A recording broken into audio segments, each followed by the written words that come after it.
and I've told you this, and you expose them voluntarily to things that they are avoiding and are afraid of, that they know they need to overcome in order to meet their goals, their self-defined goals. If you can teach people to stand up in the face of the things they're afraid of, they get stronger. And you don't know what the upper limits to that are, because you might ask yourself, like, if for 10 years, if you didn't avoid doing what you knew you needed to do, by your own definitions, right, within the value structure that you've created to the degree that you've done that, what would you be like?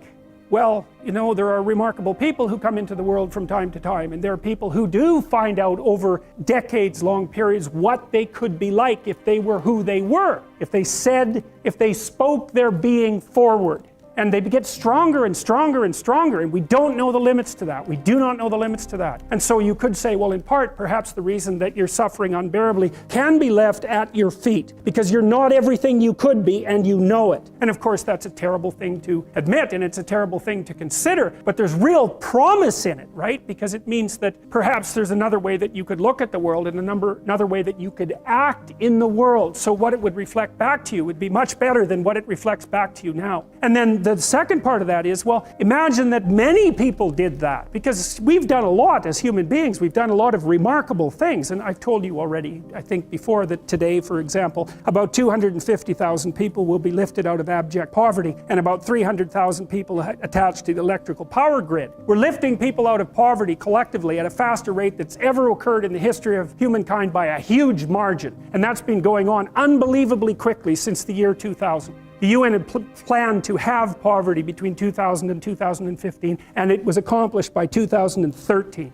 So there's inequality developing in many places, and you hear lots of political agitation about that. But overall, the tide is lifting everyone up, and that's a great thing. And we have no idea how fast we could multiply that if people got their act together and really aimed at it. Because, my experience is with people that we're probably running at about 51% of our capacity. You can think about this yourselves. I often ask undergraduates how many hours a day you waste, or how many hours a week you waste. And the classic answer is something like 4 to 6 hours a day. Inefficient studying, watching things on YouTube that not only do you not want to watch, that you don't even care about, that make you feel horrible about watching after you're done. That's probably 4 hours right there. You think, well, that's 25 hours a week, it's 100 hours a month, that's 2.5 full work weeks, it's half a year of work weeks per year. And if your time is worth $20 an hour, which is a radical underestimate, it's probably more like 50 if you think about it in terms of deferred wages. If you're wasting 20 hours a week, you're wasting $50,000 a year. And you are doing that right now. And it's because you're young, wasting $50,000 a year is a way bigger catastrophe than it would be for me to waste it, because I'm not going to last nearly as long. And so if your life isn't everything it could be, you could ask yourself, well, what would happen if you just stopped wasting the opportunities that are in front of you?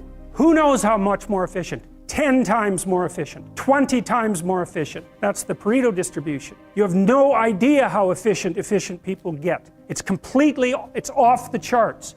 Well, and if we all got our act together collectively and stopped making things worse, because that's another thing people do all the time, not only do they not do what they should to make things better, they actively attempt to make things worse because they're spiteful or resentful or arrogant or deceitful or homicidal or genocidal or all of those things all bundled together in an absolutely pathological package. If people stopped really, really trying just to make things worse, we have no idea how much better they would get just because of that. So there's this weird dynamic that's part of the existential system of ideas between human vulnerability, social judgment, both of which are major causes of suffering, and the failure of individuals to adopt the responsibility that they know they should adopt. And that's the thing that's interesting too, is that another thing I've often asked my undergraduate classes is, there's this idea that people have a conscience. And you know what the conscience is. It's this feeling or voice you have in your head just before you do something that you know is stupid, telling you that probably you shouldn't do that stupid thing. You don't have to listen to it, strangely enough, but you go ahead and do it anyways, and then of course exactly what the conscience told you was going to happen inevitably happens, so that you feel even stupider about it than you would if it happened by accident. I knew this was going to happen, I got a warning it was going to happen, and I went and did it anyways. And the funny thing too is that conscience operates within people, and we really don't understand what the hell that is. So you might say, well, what would happen if you abided by your conscience for 5 years or for 10 years? What sort of position might you be in? What sort of family might you have? What sort of relationship might you be able to forge? And you can be bloody sure that a relationship that's forged on the basis of who you actually are is going to be a lot stronger and more welcome than one that's forged on the basis of who you aren't. Now, of course, that means that the person you're with has to deal with the full force of you in all your ability and your catastrophe, and that's a very, very difficult thing to negotiate. But if you do negotiate it, well, at least you have something, you have somewhere solid to stand, and you have somewhere to live, you have a real life. And it's a great basis upon which to bring children into the world, for example, because you can have an actual relationship with them instead of torturing them half to death, which is what happens in a tremendously large minority of cases. Well, it's more than that too, because, and this is what I'll close with, and this is why I wanted to introduce Solzhenitsyn's writings to you. You see, because it isn't merely that your fate depends on whether or not you get your act together and to what degree you decide that you're going to live out your own genuine being. It isn't only your fate, it's the fate of everyone that you're networked with. And so, you know, you think, well, there's 7 billion people in the world. We're going to peak at about 9 billion, by the way, and then it'll decline rapidly. But 7 billion people in the world, and who are you? You're just one little dust mote among that 7 billion. And so it really doesn't matter what you do or don't do, but that's simply not the case. It's the wrong model, because you're at the center of a network. You're a node in a network. Of course, that's even more true now that we have social media. You'll know 1,000 people, at least over the course of your life. And they'll know 1,000 people each, and that puts you one person away from 1 million and 2 persons away from 1 billion. And so that's how you're connected. And the things you do, they're like dropping a stone in a pond. The ripples move outward and they affect things in ways that you can't fully comprehend. And it means that the things that you do and that you don't do are far more important than you think. And so if you act that way, of course, the terror of realizing that is that it actually starts to matter what you do. And you might say, well, that's better than living a meaningless existence. It's better for it to matter. But I mean, if you really asked yourself, would you be so sure if you had the choice? I can live with no responsibility whatsoever. The price I pay is that nothing matters. Or I can reverse it and everything matters.